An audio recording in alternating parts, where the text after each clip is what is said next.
Hello, listeners. Welcome back to another Ask Me Anything segment. I'm Kira, and today's question touches on a kind of grief we don't talk about enough. The grief of watching someone that you love self-destruct, fade, or change so that they feel gone, even if they're still physically here. This week's listener writes, "How do I grieve someone who's still alive? I'm watching someone that I love self-destruct, and I feel powerless." First off, I want to say how deeply I feel the weight of this question. When we think about grief, we often think about death. But the truth is, some of the most painful losses we experience happen while another person is still breathing, still walking around in the world, but no longer available to us in the way we knew or wish we had them. That kind of grief is called ambiguous loss, and it's uniquely painful because it has no clear ending, no socially accepted rituals, no easy way to explain it.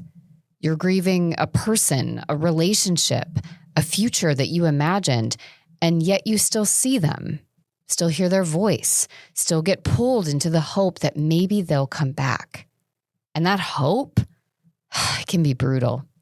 When someone you love is self-destructing, whether it's through addiction, untreated mental illness, denial, or just choices you know are slowly unraveling their life, it creates this impossible tension between love and helplessness. You want to hold on, you want to fix it, you want to believe you can love them back into safety. But at some point, you realize that your love can't override their choices.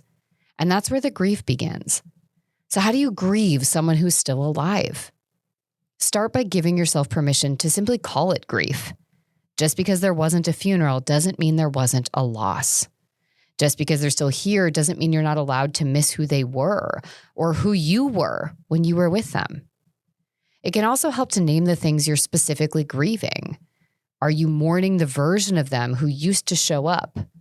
Are you grieving the conversations you thought you'd still get to have? The sense of connection that used to feel mutual.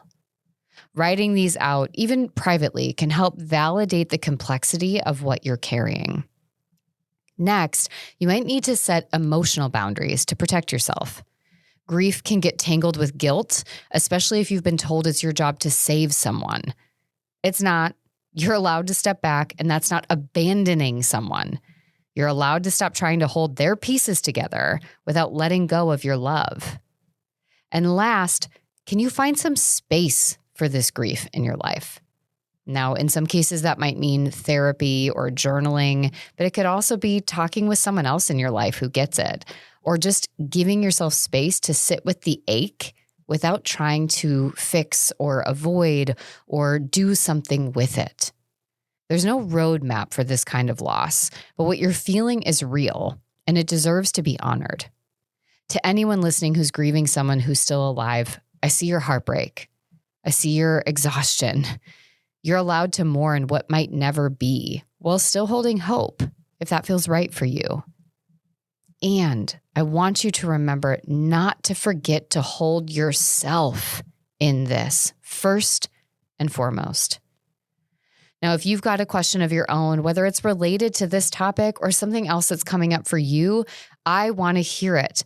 So make sure you click the link in the show notes below so you can be featured on an upcoming segment of the podcast.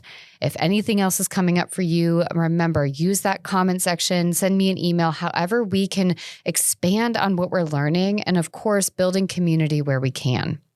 Now, if you're looking for any other tools or resources to support your shame resilience journey, be sure to check out the links in the show notes below. Otherwise, I'll see you back here next week.